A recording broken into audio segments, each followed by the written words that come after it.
السلام علیکم ورحمۃ اللہ وبرکاتہ۔ امید ہے کہ آپ سبھی بخیر عافیت سے ہوں، جس سے کہ آپ کے علم میں نکم مہر کے عنوان پر سوال و جواب چل رہے ہیں۔ آج یہ پیش کیا جا رہا ہے کہ عورت لڑکی حق مہر کس طرح معاف کر سکتی ہے۔ یہ سوال پیش کیا جا رہا ہے، امید ہے کہ آپ کے علم میں اضافہ کرے گا۔ آپ سے ریکویسٹ ہے کہ اس کو آپ غور و فکر کے ساتھ سنیں تاکہ آپ کے علم میں اضافہ ہو۔ چلتے ہیں اپنے سوال و جواب کی طرف۔ درود شریف پڑھ لیجیے۔ اللہم صلی علی محمد وعلی آل محمد کما صلیت علی ابراہیم وعلی آل ابراہیم انک حمید مجید۔ اللہم بارک علی محمد وعلی آل محمد کما بارکت علی ابراہیم وعلی آل ابراہیم انک حمید مجید۔ بسم اللہ الرحمن الرحیم۔ حق مہر عورت کس طرح معاف کر سکتی ہے؟ سوال پیش کیا جا رہا ہے۔ سوال: میں آپ سے ایک شرعی سوال پوچھنا چاہتی ہوں۔ میں نے اپنے شوہر کو حق مہر اپنی خوشی سے معاف کر دیا۔ میں نے اپنی زبان سے اور سادہ کاغذ پر لکھ کر دے دیا ہے۔ کیا اتنے کہنے اور لکھ دینے سے حق مہر معاف ہو جاتا ہے؟ اسلام اور شرعی حیثیت سے کیا یہ ٹھیک ہے؟ یہ سوال تھا محترمہ کی طرف سے، اب اس کا جواب پیش کیا جا رہا ہے۔ جواب: حق مہر عورت کا شوہر کے ذمے قرض ہے۔ اگر صاحب قرض مقروض کو زبانی یا تحریری طور پر معاف کر دے تو حق مہر تو معاف ہو جاتا ہے۔ اسی طرح مہر بھی عورت کے معاف کر دینے سے معاف ہو جاتا ہے۔ اسی طرح یہ سوال جو کہ ایک محترمہ ہے جو ان کی شادی وغیرہ ہوئی ہے ماشاءاللہ سے، تو یہ کہ ان کی طرف سے یہ سوال پیش کیا جائے کہ اب آئے کہ انہوں نے اپنے شوہر کے لیے، اپنے ہسبینڈ کے لیے انہوں نے بات کو لکھا ہے کہ انہوں نے بخوشی یعنی کہ اپنے زبانی طور پر بھی اور اپنی فعلی طور پر بھی، یعنی کہ انہوں نے اس کو زبانی طور پر بھی اور تحریری طور پر بھی انہوں نے اس بات کا اقرار کیا ہے کہ انہوں نے زبان سے بھی انہوں نے حق مہر کو معاف کر دیا، اور یہ کہ تحریری طور پر ایک کاغذ کے اوپر بھی انہوں نے لکھتے کہ میں حق مہر کو معاف کر دیا میں نے۔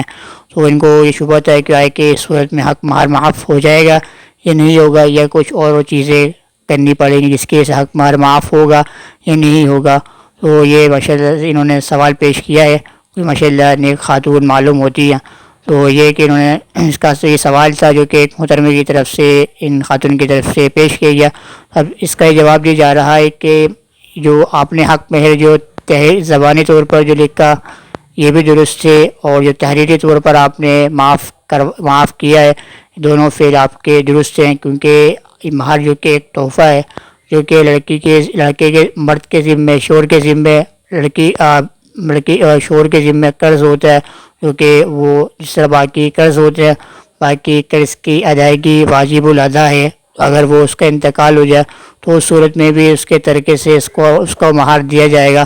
اسی طرح یہ مہر جو حق مہر یہ لڑکی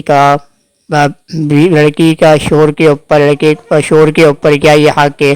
اسی طرح باقی جو مہر ہوتے ہیں، باقی جو قرض ہوتے ہیں وہ واجب الادا ہوتے ہیں۔ اس کے بننے کے بعد اس کے ورثاء اس کو حق مہر کو دیتے ہیں، اور اس قرض کو ان کو اوپر ذمہ ہوتا ہے کہ وہ اس کے مرنے سے پہلے یا مرنے کے بعد، اس کے تدفین کے بعد وہ اس کو ادا کریں، اور وہ رقم واجب الادا ہوتی ہے۔ تو اسی طرح جو حق مہر ہے یہ بھی ایک بیوی کا شوہر کے اوپر قرض ہوتا ہے۔ اگر وہ اس کا انتقال ہو جائے، اس کے بعد اس کے ذمے، تو اس کا اگر انتقال ہو جائے تو اگر اس کو کچھ چیزیں چھوڑ کے گیا، مالیت وغیرہ جس سے کہ پیچھے بیان کیا گیا تھا، کپڑے وغیرہ، تو اس کے حق مہر اس کے ترکے سے ادا کیا جائے گا۔ اگر وہ کچھ مالیت چھوڑ کے نہیں گیا تو علمان الحفیظ تھا، تو اس صورت میں وہ مہر اس کے ورثاء پر لازم نہیں ہوگا، اور یہ کہ وہ گنہگار ہوگا۔ اسی طرح یہ قرض تھا، جیسے کہ قرض ہے، اسی طرح یہ قرض ہے بیوی کا شوہر کے اوپر، اس طرح اور قرض دینا واجب الادا ہوتے ہیں شوہر کو، دوسرے حضرات کو۔ تو اسی طرح یہ بیوی کا قرض ہے شوہر کے اوپر، تو یہ بھی واجب الادا ہوگا۔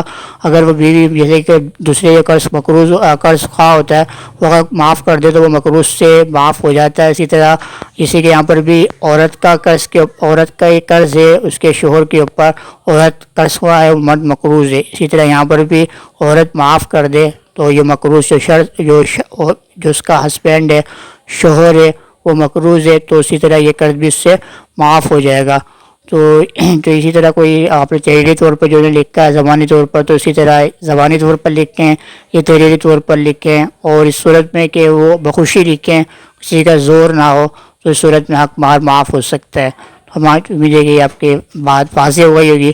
آپ سے بھی ریکویسٹ ہے کہ آپ کے پاس جو سوال جواب وہ آپ پیش کر سکتے ہیں. میں انشاءاللہ قرآن و سنت کی روشنی میں آپ کے مسائل کو میں اس کو میں حل کرنے کی کوشش کروں گا انشاءاللہ. اور آپ سے ریکویسٹ ہے کہ آپ چینل پہ نئے ہیں چینل کو سبسکرائب کیجیے. فیس بک پہ on line Quran Majeed classes کے نام سے، انسٹا کے نام پہ محمد زید کے نام سے، اسنیپ پہ مولانا محمد زید کے نام سے، ٹک ٹاک کے نام محمد زید کے نام سے میری آئی ڈی مینشن ہے، اس کو بھی فالو کر سکتے ہیں. میں انشاءاللہ کل نئے سوال اور جواب کے ساتھ آپ کے سامنے حاضر خدمت ہوں گا. میں آپ سے اجازت چاہتا ہوں. السلام علیکم ورحمۃ اللہ وبرکاتہ. Take care. اللہ حافظ.